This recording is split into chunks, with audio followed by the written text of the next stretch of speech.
Qanday muammoli.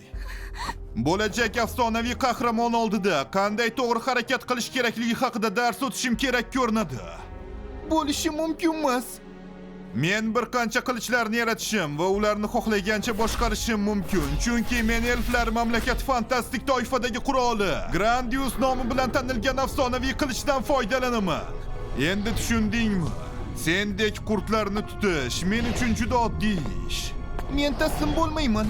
Akam va do'stlarim menga sotib olgan qimmatli vaqtimni behuda sarflay olmayman.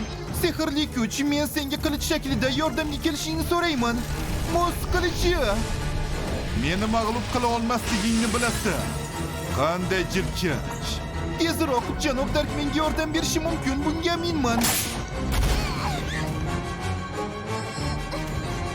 Qochishga bo'lgan behuda urinishlaringni bas qil, taslim bo'l va afsonaviy qahramon qo'liga tushish shon sharafidan zavqlan.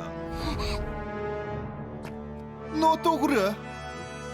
Sen afsonaviy qahramon emassan. Bu faqat janob Dark kabi kuchli va mehribon odamlarni tasniflaydigan nom.